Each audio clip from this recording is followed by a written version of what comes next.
বীরভূমের সাথে দক্ষিণবঙ্গে যোগাযোগের অন্যতম মাধ্যম বীরভূমের তিলপাড়া ব্যারেজে ফাটল ধরায় ভারী যান চলাচল সম্পূর্ণভাবে নিষিদ্ধ করে দেয় প্রশাসন। আর সেই ব্যারেজের ওপর দিয়ে যান চলাচল বন্ধ করে দেওয়ায় প্রতিবাদ জানাতে রাস্তায় নামে বিজেপি নেতৃত্বরা। প্রশাসনিক ব্যর্থতার প্রশ্ন তুলে বিজেপি কার্যকর্তারা সিউড়ি শহরে বিক্ষোভ দেখাতে শুরু করে।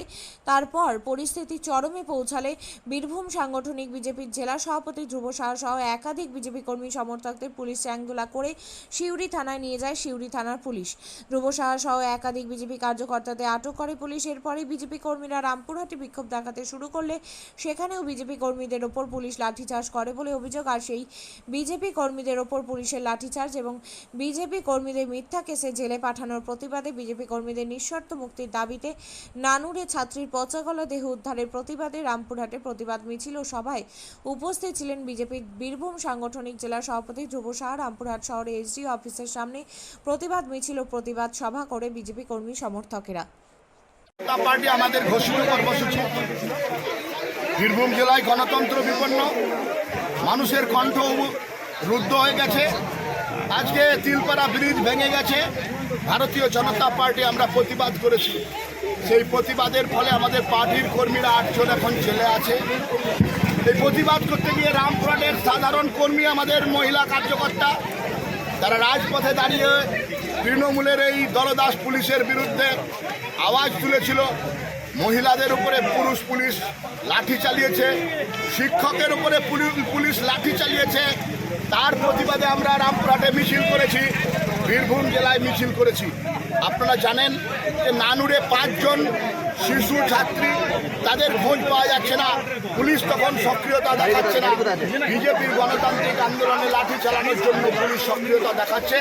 আমরা আজকে তার প্রতিবাদে রামপুরহাট সহ বীরভূমের 9খানা বিধানসভাতে আমরা আজকে মিছিল করেছি, আওয়াজ তুলেছি। আমরা ভারতীয় জনতা পার্টি রাজপথে তৃণমূলের এই অনৈতিকতা, স্বৈরাচারীর বিরুদ্ধে, অত্যাচারের বিরুদ্ধে আওয়াজ তুলছি। আপনিও কি মুরগি প্রতিপালন করে আর্থিক লাভের মুখ দেখতে চান? হরেক রকম প্রজাতির মুরগির শাবক লালন পালন করে বিক্রয় করে লাভবান হতে পারবেন খুব সহজেই। তাহলে আর চিন্তা নেই, আপনার জন্য প্রচেষ্টা নিয়ে এসেছে সেই সুযোগ। একই ফার্মে হরেক রকম প্রজাতির মুরগি পেয়ে যাবেন এখানে রয়েছে করকনাথ মুরগি, এছাড়াও আছে গিনি, ফ্রিগেল, টার্কি দেশি, এছাড়াও কোয়েল মুরগির শাবক পাইকারি এবং খুচরো বিক্রয় করা হয়। যারা মুরগি পালন করে লাভবান হতে চান তাদের সকলকে আহ্বান জানাই আমরা। আজই চলে আসুন আমাদের প্রতিষ্ঠানে। আমাদের ঠিকানা মহারাজাহাট, রায়গঞ্জ, উত্তর দিনাজপুর। মোবাইল নম্বর 8250428960, 8145717292, 9907063902। শিক্ষাই জাতির মেরুদণ্ড।